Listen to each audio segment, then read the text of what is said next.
School. We're going to talk about the Neolithic art period.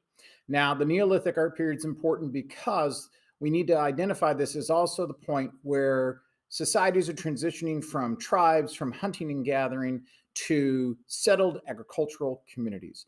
And what we have in, say, for example, in AP World History, we have this sort of acronym.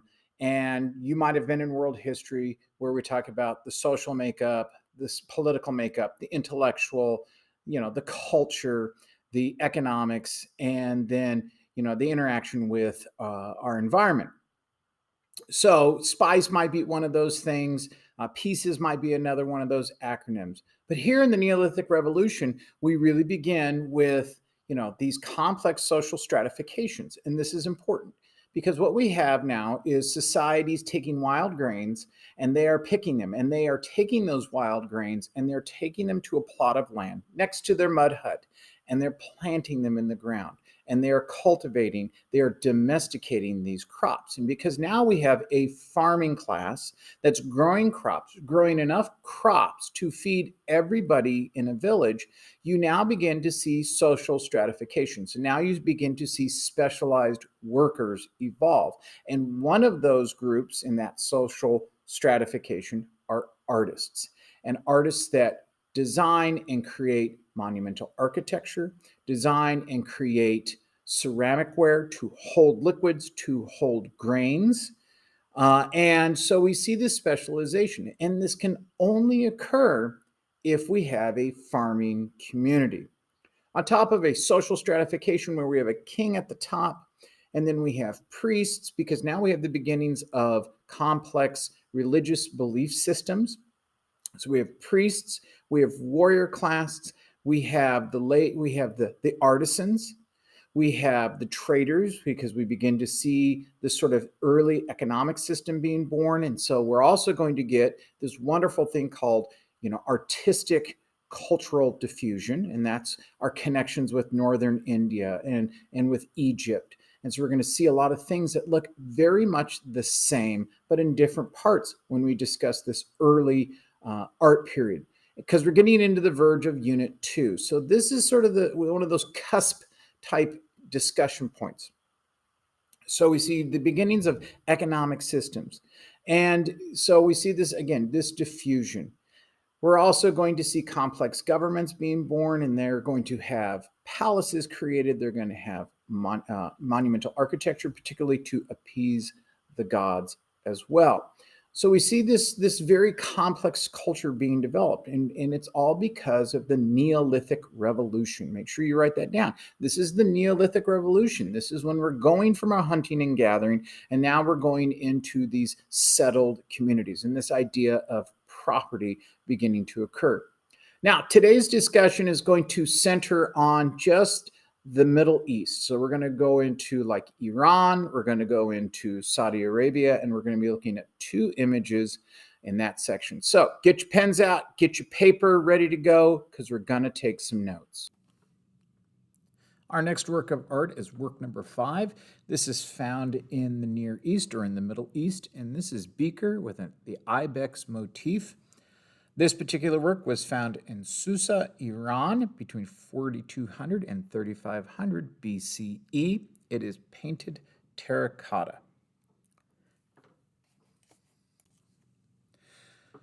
So what we have here is a beaker of some sort. It is a visual representation of agriculture that defined the civilization at the time. It could also be a representation of the wildlife, because ibex were these mountain goats. So there could be, or it could be, a domesticated goat as well. Again, we're kind of getting into the writing, and we're kind of figuring out what some things are going on. Now, the first thing you need to know as an art historian is that how you read this work is from top to bottom. In this particular image, we see 3 very definitive registers. Now, registers are the divided sections of this particular image. At the top register, you will see birds, and they have these really super long necks, and that makes me think back to the Laco Cave of an earlier conversation we've had with our video series. Our second register, you'll see these long horizontal canines running. So there's another sort of in motion animal.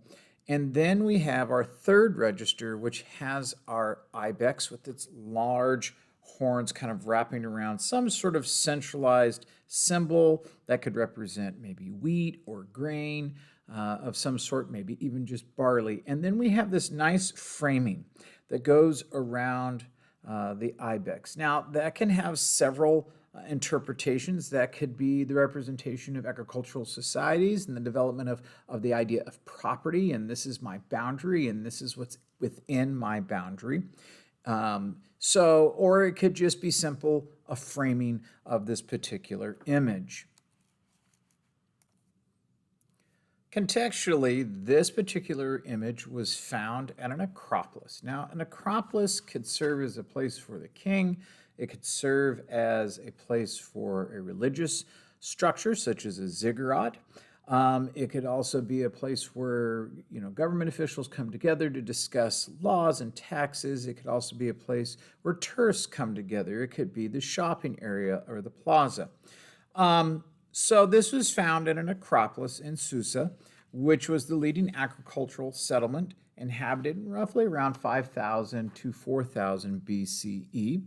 Susa was located in ancient Mesopotamia. It is one of many early river civilizations that were located all the way around the world, and we put this in the Fertile Crescent Valley.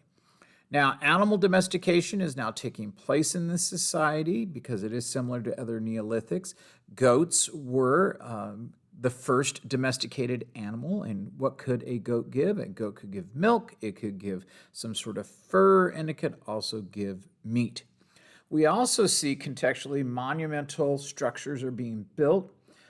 There were graves in this area, in the surrounding area, and we can hypothesize religious nature. So one thing we know about the Mesopotamians, the early Sumerians, is that they were polytheistic, and they believed in many gods, male gods and female gods. And the goal of the people on earth were to appease the gods, not to anger the gods. So your life was pretty mundane. You worked all day long to ensure that the gods were happy. Now, to touch back on the monumental buildings, the only way you can construct large structures such as ziggurats or palaces is that you had an abundant food supply. And you could take that extra food supply and use it as currency to pay a labor source to build ziggurats, to build palaces, to build monumental structures. Also in Susa, we found the remains of the dead that were gathered at the foot of this acropolis. And we saw other various ceramics and burial items were found at the base of the Acropolis, along with this particular beaker. Let's talk about the form. How would we discuss the form? Simple, geometric forms, stylized representation of natural subjects, birds, dogs, ibex.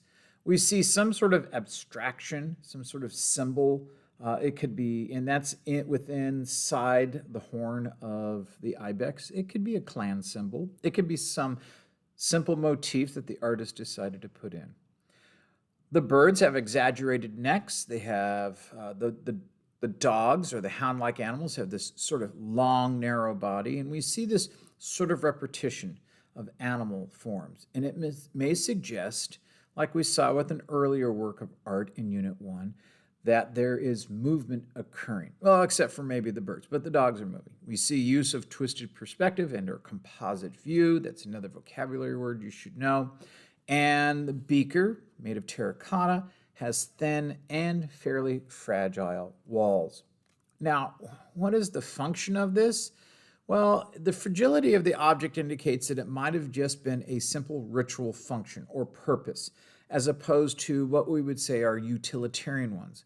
We'll find other ceramic wares in which they were designed to hold oils or to hold water or to hold the earliest forms of beer, or even better yet, just to hold barley or millet or wheat or some sort of grain. And that's what makes it utilitarian. You have this beautiful painting on the outside, these images, but then you can also put something inside of it. But because this seems to be so fragile, it might have a different purpose. And it was also found in a gravesite, and so therefore we can also look at it as a funerary object. Work number 6, the anthropomorphic stele. This was found in the Arabian Peninsula, and this was created right around the 4th millennium BCE, and it's made of sandstone. Now, one of our important vocabulary words is stele, as well as anthropomorphic, but let's talk about stele. Stele is a vertical slab marker of some sort. So many steles that we'll see might be a grave marker. For this particular work, it might be a grave marker of a warrior, and we'll see other such stelae as we go through our art history. This is south of where image number 5 was located. Content-wise, what we see here is an upright human figure. I know it's a little bit hard to see that, but you can see the 2 eyes and the nose, and you can see the facial feature. And then you see sort of a neck, and then you see this sort of sash that goes across. I like to call it the beauty queen sash, but it's not really a beauty queen sash. But we have this sash going across, and you see this sort of dagger hanging from the belt. The 2 horizontal cords frame the torso, and perhaps this is an indication of a warrior. We see this belt below as well. Contextually, this was found in a village in Saudi Arabia known as Halil. Of course, I've probably said that totally wrong, but that's the best I can do. And this was found amongst other similar stelae. The dry climate, because it is a desert, caused people to adopt sort of this sedentary lifestyle, this agricultural lifestyle, and travel along trade routes. Now, these trade routes are often referred to as caravan trade routes, and this spanned across the Arabian Peninsula. The stele's imitation of a human figure, this sort of anthropomorphic human figure, reveals that figural representation existed in the pre-Islamic world.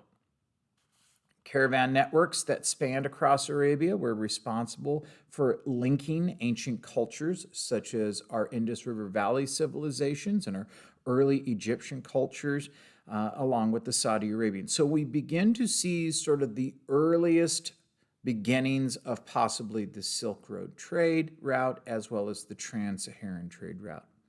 There were some tribal communities in Arabia, and they still wear knife blades even today as part of a tradition that stems from their prehistory. Form-wise, we have a very abstract facial feature. Again, as I said earlier, oval-shaped eyes. You have this sort of triangular nose. The features are carved out of sandstone. And the vocabulary word that we use here is bas-relief, B-A-S. R-E-L-I-E-F. This is a bas relief or a bas relief. It depends on who your teacher is. The function, again, is probably funerary. This was excavated from a burial site. And most likely to be a stele, this could have been a grave marker for an individual. This could have been a grave marker for, say, even a warrior because it has the dagger and it has the sash, and and depending on where it was found, it could mean where they stood in the social hierarchy. We're also going to find similar objects in sites like in Yemen and in Jordan.